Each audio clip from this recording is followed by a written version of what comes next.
The Diplomat's Gambit. Marcus Thorne straightened his collar one final time, fingers trembling slightly despite decades of diplomatic service.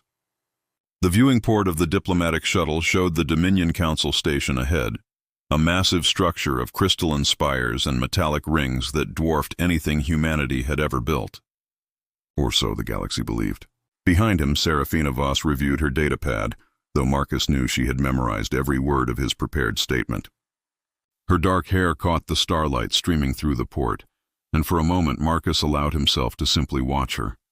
3 years they had worked together. 3 years of stolen glances and careful distance. "You're staring again," Sarah said without looking up, but a small smile played at her lips. "Can you blame me?" Marcus replied quietly. "If this goes badly, I wanted to remember, it won't go badly." She finally looked up, and her eyes held a fierceness that made his breath catch.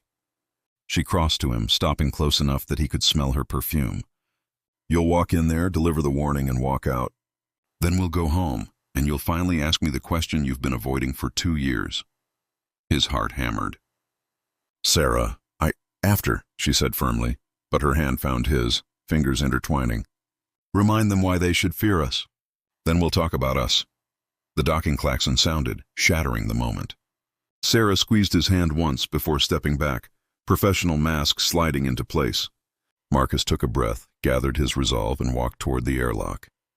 The Dominion Council chamber was designed to intimidate. Hundreds of alien delegates filled the tiered amphitheater, their forms ranging from crystalline beings that shimmered like living glass to massive creatures covered in bony plates. At the center, on the highest throne, sat Overlord Krathek. His reptilian features twisted into what Marcus had learned to recognize as contempt. "The human wishes to speak," Krathek announced, his voice a rasping hiss that echoed through translation devices. How amusing. "What wisdom does your infant species bring to this ancient council?" Laughter rippled through the chamber, cruel and dismissive. Marcus walked to the speaker's platform, each step measured and calm. Sarah stood at his shoulder, her presence steadying him. "Overlord Council members," Marcus began, his voice carrying despite the jeers. "For 2 decades, Earth has sought peaceful integration into galactic society. We have followed your laws, paid your tariffs, and accepted our position with patience." "Patience?" Krathek leaned forward. "Is that what you call your pathetic scrambling? Your species barely controls 3 colonies. You have no fleet worth mentioning. You exist at our pleasure, human." "We exist by our own strength," Marcus replied evenly, "and we have shown extraordinary restraint. But your recent demands exceed what we can accept. The new resource quotas would strip our colonies bare. The military restrictions would leave our people defenseless. This council has crossed a line." The laughter grew louder. A massive delegate with 6 arms slammed them against his throne's armrests. "Defenseless? You were born defenseless. What will you do, human? Throw rocks at our warships?" Marcus felt Sarah tense beside him. He reached into his jacket and withdrew a crystalline data chip, holding it up to the chamber's sensors. Immediately, a hologram sprang to life above the floor, showing mapped coordinates of every human colony, each one marked with a red warning indicator. "This is my final warning to this council," Marcus said, and now his voice carried steel beneath the diplomacy. "Humanity has survived worse than arrogant empires. We have weathered extinction events, conquered our own destructive nature, and reached the stars through will alone. What you see is what we have chosen to show you. It is not everything we are." Krathek's eyes narrowed. "Are you threatening this council, insect?" "I am warning you," Marcus replied. "Cancel the new quotas, respect our sovereignty, or discover what happens when humanity stops being patient." For a heartbeat, silence touched the chamber. Then Krathek threw back his head and roared with laughter, and the council joined him. Only one delegate sat quietly, an insectoid ambassador named Isolde, whose compound eyes reflected something Marcus thought might be concern. Marcus turned and walked away, Sarah beside him. As the airlock sealed behind them, she finally spoke. "They're not going to listen." "No," Marcus agreed. He activated his communication device, entering a code he had hoped never to use. "Protocol Nightfall is active." "Repeat, Nightfall is active." Across the solar system, silent stations received the message. In the depths of Europa's ice, beneath the red sands of Mars, and in the dark spaces beyond Jupiter, ships that had waited for decades began to wake. The galaxy had laughed at humanity's warning. Soon the galaxy would learn why laughter dies in the face of thunder. The engineer's secret. The emergency transmission crackled through Dr. Nadia Kowalski's workspace, buried 3 kilometers beneath Europa's frozen surface. Her hands froze over the holographic display as the voice came through, broken and desperate. Under attack, New Havana. They're everywhere. Please, someone. The transmission cut to static. Nadia's chest tightened. Rebecca lived on New Havana. Her best friend since academy days, now a civilian engineer with a husband and 2 children. She frantically tried to re-establish connection, but only silence answered. Dr. Kowalski. The facility's AI spoke with unusual urgency. Captain Rourke's shuttle is requesting immediate docking clearance. Nadia's heart lurched for an entirely different reason. James. She hadn't seen him in 4 years. Not since their bitter argument about her choosing research over field command. Not since the night they had almost destroyed their careers by crossing every professional boundary in a moment of passion neither could take back. She authorized the docking and tried to compose herself, running fingers through her disheveled hair and wiping the tears from her eyes. It didn't matter.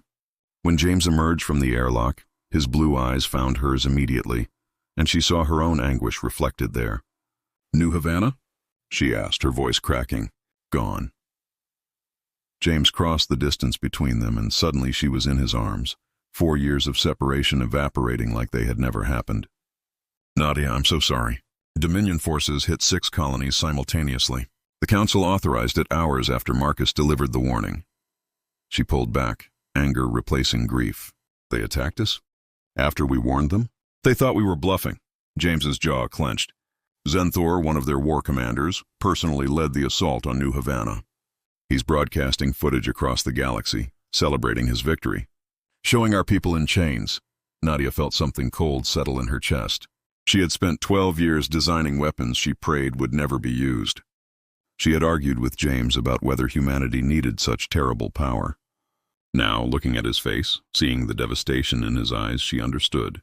How long until your fleet arrives? She asked quietly. James studied her, and she saw hope flicker across his features. 36 hours. But Nadia, we need the quantum fold generators operational. Without them, we're just another fleet. With them, we're unstoppable. She turned to her console, fingers flying across controls. I told you 4 years ago that I needed to finish this work. You said I was building nightmares. I was wrong. He moved beside her, his presence warm and solid. I was scared.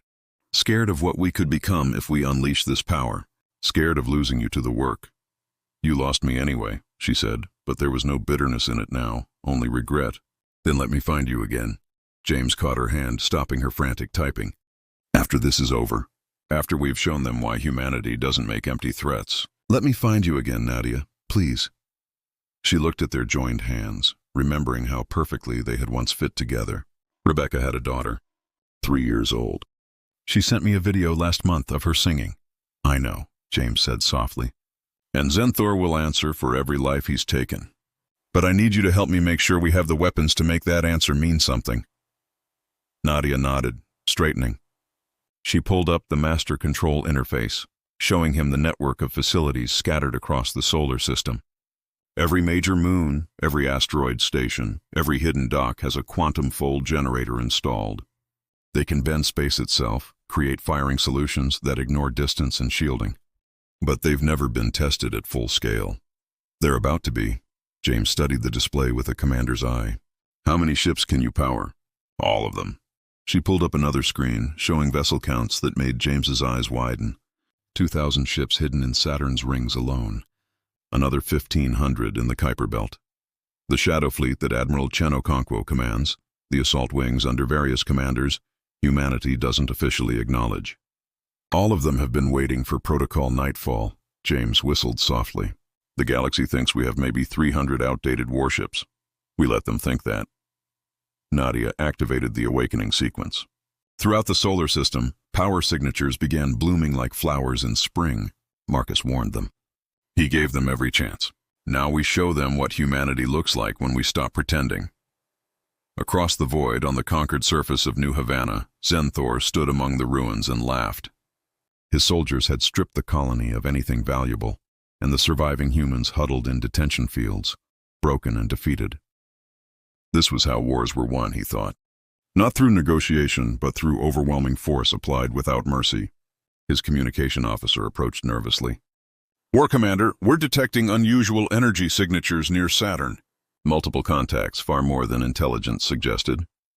Zenthor waved dismissively. Sensor ghosts. Human desperation. Let them scramble their pitiful fleet. We'll crush them as easily as we crush this colony. But in the depths of Europa, as Nadia and James worked side by side, their fingers occasionally brushing as they coordinated the awakening, humanity's true fleet opened its eyes to the stars. The galaxy had drawn first blood. Now it would learn the cost.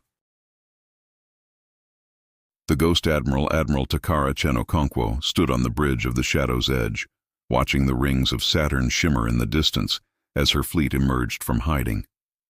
2,000 vessels, each one a masterpiece of engineering that had cost Earth's economy decades of secret investment, now hung in formation around her flagship. Admiral, all ships report ready status, Lieutenant Helena Briggs announced from her station. Quantum fold generators synchronized. We can jump on your command. Takara allowed herself a small smile. Helena's voice was steady, professional, but Takara heard the slight tremor underneath. They had been together for 6 years, partners in both war and life, and Takara could read every nuance of her emotions. Fleet status, 20 minutes, Takara ordered. Lieutenant Briggs, a word in my ready room. Helena's eyes widened fractionally, but she nodded and followed Takara through the bridge doors. As soon as they sealed, Helena's composure cracked. Takara, I'm scared. Good.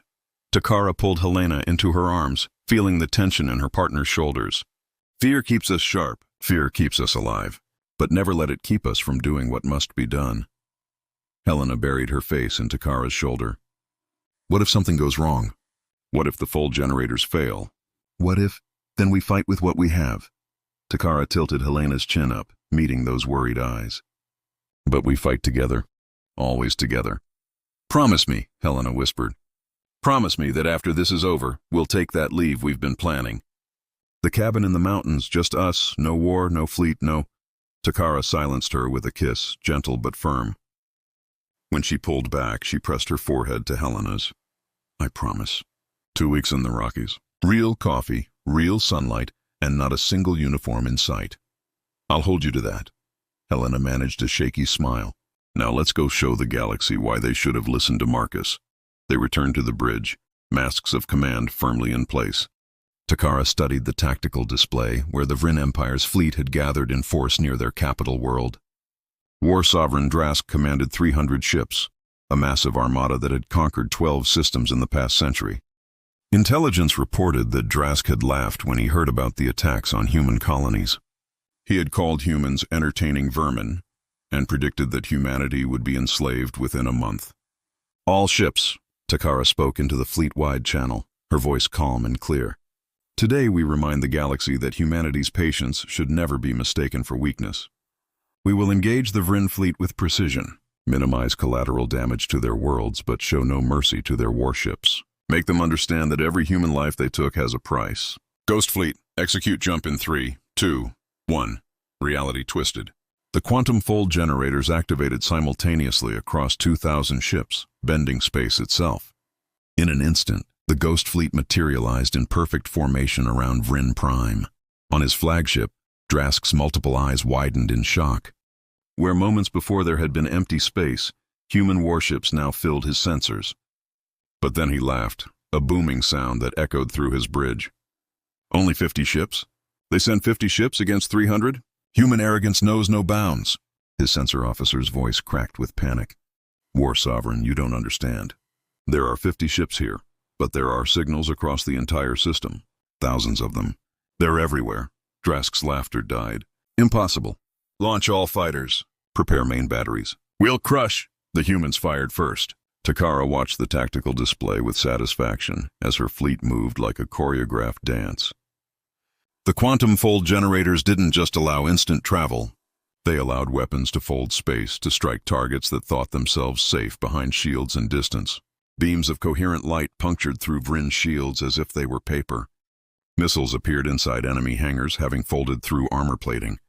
Kinetic rounds struck with impossible accuracy, crippling engines and weapons systems with surgical precision. Helena called out enemy positions with mechanical efficiency, but Takara saw her hand tremble on the console. She wanted to reach out, to offer comfort, but there would be time for that later. Right now, she needed to be the Ghost Admiral, the commander who had trained for this moment for 20 years. Vryn flagship is attempting to retreat, Helena reported. Should we pursue? Let them run, Takara said coldly. But make sure Drask watches what happens to his fleet first. 6 minutes into the battle, half the Vryn armada was disabled or destroyed. Drask's proud warships tumbled through space, leaking atmosphere and fire. His fighters scattered in all directions, pilots abandoning their formations in pure panic. 8 minutes, and only a handful of Vryn vessels remained capable of fighting. They tried to form a defensive sphere, but human ships folded through their formation, appearing behind them, beside them, above them. At the 10-minute mark, Takara gave the order to cease fire. Of the 300 Vryn warships that had begun the battle, only Drask's flagship remained intact. It hung alone in space, surrounded by wreckage and bodies. Open a channel to Drask, Takara commanded. The War Sovereign's face appeared on the view screen, his confident arrogance replaced by pure terror. What are you? He whispered. We are humanity, Takara said simply. We are what happens when you ignore warnings. Your fleet is destroyed, but I'm leaving you alive. Carry this message to every empire that thought us weak. Earth remembers. Earth forgives nothing, and Earth has barely shown you a fraction of what we can do. She cut the transmission and turned to Helena. Stand down battle stations. Recall all ships. Send the footage to every major network in the galaxy. I want every species to see what happened here. As the fleet prepared to fold back to assembly points, Helena quietly moved to stand beside Takara. Their fingers brushed together, hidden from view of the bridge crew, a small gesture of connection in the aftermath of violence. How do you feel? Helena asked softly. Takara watched the debris field on the view screen, each piece representing lives ended. Like we've crossed a line we can never uncross, and like we've finally shown them why that line should never have been forced. Across the galaxy, the footage of the Battle of Vryn Prime spread like wildfire. 10 minutes, 2,000 human ships, 300 Vryn vessels destroyed. The laughter had stopped. Now came the fear. The Turning Tide Chancellor Mira Ose sat in Earth's command center, surrounded by holographic displays showing simultaneous battles across 12 star systems. The weight of command pressed down on her shoulders, but she refused to let it show. Humanity's leaders had to remain strong now, had to show the galaxy that Earth's resolve was unshakable. Chancellor, we have 17 diplomatic requests pending, her aide announced. The Corthan Collective, the Sylvan Confederacy, even some Dominion Council members are requesting immediate negotiations. They attack our colonies and now they want to talk. Mira's voice carried an edge of bitterness. What changed their minds, I wonder? Footage from Vryn Prime, ma'am. It's everywhere. Every network, every planetary feed. They're calling it the Ghost Battle.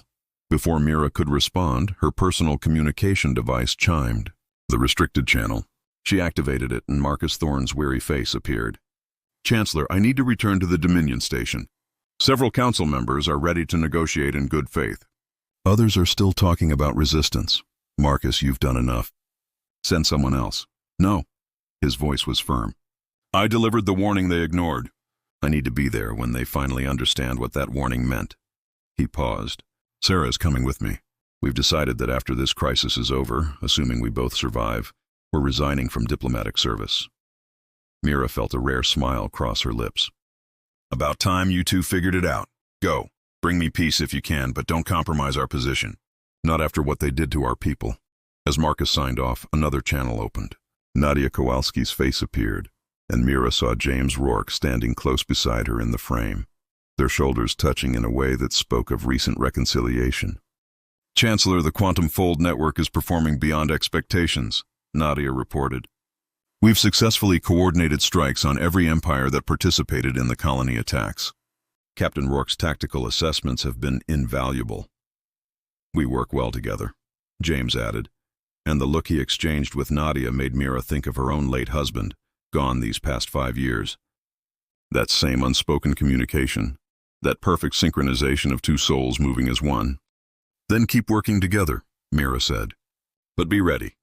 Intelligence suggests one more major threat. High Executor Zix of the Talvaron Empire hasn't responded to our demonstrations. He's gathering forces for what looks like a direct assault on Earth itself. Nadia's expression hardened. Let him come. We have surprises even he hasn't seen yet. After the call ended, Mira stood and walked to the observation deck. Earth hung below, blue and green and precious. Somewhere down there, millions of people went about their lives, trusting her to keep them safe. She would not fail them. Chancellor, a soft voice spoke from behind her. Envoy Kalmira, one of the few alien diplomats Earth had allowed to remain on the orbital station, approached with careful steps. Her crystalline form refracted the light in gentle patterns. Envoy, have you decided? Kalmira moved to stand beside her, also looking down at Earth. I have watched your species for 10 years, Chancellor. I thought I understood you. I thought humanity was reckless, emotional, prone to violence. I was wrong. Were you? Mira asked quietly. Look at what we've unleashed. You unleashed nothing, Kalmira said firmly. The Council unleashed it when they ignored the warnings, when they attacked your defenseless colonies, when they treated you as prey. You have shown remarkable restraint. Another species with your power would have burned entire worlds. You strike only military targets. You kill only those who threaten you. That is not the behavior of monsters. That is the behavior of a people pushed too far. Mira felt unexpected warmth at the words. Why are you telling me this? Because I want to help. I have contacts in moderate factions across the galaxy, species that never wanted this war. Let me reach out to them. Let me help build the peace that must come after the battle's end. You would risk being labeled a traitor to your own people? Kalmira's crystalline features seemed to smile. My people taught me that true loyalty is to justice, not to pride. The Council acted without justice. Humanity's response, while terrible, is just. I choose justice. Before Mira could respond, alarms blared across the command center. The tactical officer's voice cut through the chaos. Multiple contacts dropping out of hyperspace. Massive fleet signature near Mars orbit. It's Zix, ma'am. He's brought everything he has. Mira ran back to the command center, Kalmira close behind. The holographic display showed over 400 warships materializing in neat formations. High Executor Zix's face appeared on every screen, his segmented features twisted in fury. Humans! His voice boomed. You have had your moment of terror. Now you face true power. My fleet will reduce your homeworld to ash, and the galaxy will remember what happens to species that defy their betters. Mira stood tall, her voice carrying across all channels. You should have listened to our warning. You should have learned from Vryn Prime. But since you insist on learning the hard way, let me teach you why Earth's orbit is called the Iron Ring. She activated the final protocol, the one even most of her military didn't know existed. Around Earth, in orbital positions that had appeared to be simple communication satellites and research stations, massive weapon platforms uncloaked. Hundreds of them, each bristling with firepower developed in absolute secrecy. And folding in from Saturn, Admiral Chen Okonkwo's Ghost Fleet appeared, moving with perfect precision to surround Zix's armada. Quantum fold generators at full power, Nadia's voice came through the command link. All Earth defense platforms synchronized. James has coordinated the firing solution. On your order, Chancellor. Mira looked at Zix's face on the screen, saw the moment his confidence cracked into disbelief. You attacked our colonies. You enslaved our people. You thought we were weak. She leaned forward. Fire at will. The Battle of Earth lasted 32 minutes. When it ended, Zix's fleet was scattered debris tumbling through space, and his flagship was captured intact, its crew surrendering without further resistance. In the command center, Mira allowed herself to sit, suddenly exhausted. Kalmira stood beside her, placing a gentle hand on her shoulder.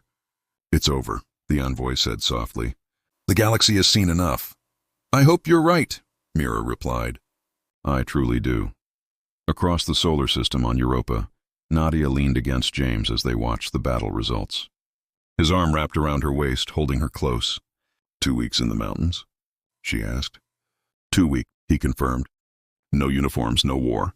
Just us. On the bridge of Shadow's Edge, Takara and Helena stood hand in hand, watching Earth shine below them. And in the diplomatic shuttle approaching the Dominion station, Marcus finally took Sarah's hand openly, no longer caring who saw. The tide had turned. Now came the reckoning. The new dawn, the Dominion Council chamber had never been so quiet. Marcus Thorne walked through the same doors where he had been mocked weeks before, but now every eye tracked him with something between fear and grudging respect. Sarah walked beside him, their hands clasped openly, a statement that their partnership extended beyond mere professional collaboration. The chamber itself bore scars from recent events. Several thrones sat empty, their former occupants either dead in the fighting or stripped of authority by their own people. Overlord Krathek's throne was among the vacant ones. He awaited trial for ordering the colony attacks. His empire dissolved. His legacy reduced to a warning about the price of arrogance.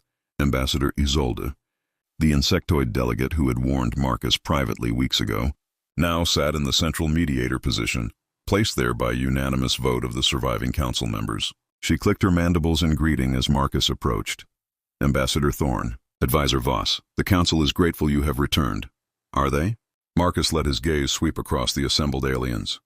Or are they simply afraid of what happens if they refuse Earth's terms? A reptilian delegate half rose from his seat. You cannot speak to this council with such— I can speak however I wish, Marcus interrupted calmly.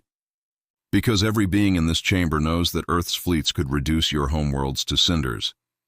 We have demonstrated this capability repeatedly. What you should be grateful for is that we choose not to use it that way. Sarah squeezed his hand gently, a reminder not to push too hard. Marcus took a breath and continued more softly. But that is not why we are here. Humanity never wanted conquest. We wanted respect, recognition, safety for our people. Those who gave us those things through sincere negotiation, like Ambassador Isolde, have found us to be loyal allies. Those who chose violence have learned painful lessons. Isolde's compound eyes reflected approval. The Council has voted to propose new terms. Full recognition of Earth as a primary power. Immediate restoration of all seized human assets. Reparations for colony damages. And a permanent seat on the Security Council with veto authority. Accepted, Marcus said simply. Under one condition. This council establishes an independent justice system to review the attacks on our colonies. Those responsible will be held accountable. No exceptions, no mercy. Even if that means executing former council members. A crystalline delegate asked nervously. Justice is not optional, Sarah said firmly, speaking for the first time. If this council wishes to maintain legitimacy, it must prove it values justice over protecting its own. After hours of negotiation, the new treaties were signed. Marcus and Sarah watched as each delegate placed their mark on the documents, knowing that every signature represented a galaxy forever changed. On Europa, in the crystalline ice caves that had birthed Earth's secret weapons, Nadia and James stood before a small gathering of friends and family. Admiral Chenoconquo served as witness as they exchanged vows. Promises spoken quietly in a chamber that had once held only cold purpose. I promise to follow wherever your brilliant mind leads, James said, slipping a simple band onto Nadia's finger, even if it's into ideas that terrify me. Especially then, Nadia's eyes shimmered with tears. And I promise to remember that brilliance means nothing without heart. You taught me that. You showed me that being human means more than just surviving. It means living for something beyond ourselves. They kissed as the small crowd applauded, and Takara found herself wiping her own eyes. Helena leaned against her shoulder, both of them in dress uniforms rather than combat gear for the first time in weeks. Makes you think, doesn't it? Helena whispered. About what? Takara asked, though she knew exactly what her partner meant. About doing this ourselves. Officially, no more just partners in service records. Actual married. Takara turned to look at Helena fully, seeing the hope and vulnerability in her eyes. After 20 years of this war being possible, after wondering every day if that mission would be the last time I saw you, after finally being able to stop hiding what we are to each other. She took Helena's hand. Yes, absolutely yes. Helena's radiant smile made every battle, every sacrifice worth it. Months later, in the rebuilt colony of New Havana, Chancellor Mira Ose stood beside Envoy Kalmira at a memorial ceremony. Thousands of names were etched into the crystalline monument, each one representing a life lost to the galaxy's arrogance. Do you think they understand now? Mira asked quietly. Do you think they truly grasp what they forced humanity to become? Kalmira's crystalline form seemed to pulse with gentle light. Some do, others will never admit their mistakes. But the galaxy will never again look at Earth and see weakness. That perception died with the first shots at Vryn Prime. I wish it hadn't been necessary. All leaders wish that, Kalmira said. But necessary is different from desired. You did what was necessary. That is the burden of leadership. Around them, children played in the rebuilt streets. Human and alien children together, a sight that would have been impossible before the war. Some barriers, at least, had fallen. Marcus and Sarah arrived hand in hand, both having officially resigned from diplomatic service. They had bought a small home on the colony's outskirts, choosing to help rebuild rather than return to Earth's politics. Chancellor, Marcus greeted Mira with a warm embrace. "Thank you for coming. I wouldn't miss it." Mira looked around at the thriving colony. "You've both done remarkable work here." "It's not work when you're building a future together," Sarah said, her hand resting on the small curve of her belly, a secret only Mira had been told. New life, growing in soil once scorched by war. That evening, as the colony's twin suns set, Marcus stood at the monument and read a message into the recording device. It would be broadcast across the galaxy, a reminder and a warning. We are humanity. We asked for peace and received war. We showed restraint and received contempt. When forced to reveal our strength, we did so with precision and purpose. We destroyed fleets but spared worlds. We brought low the arrogant but offered mercy to the wise. This is who we are. Remember it." He paused, looking at the stars beginning to emerge in the darkening sky. "We have shown you what we are capable of. Pray you never force us to show you everything we have hidden.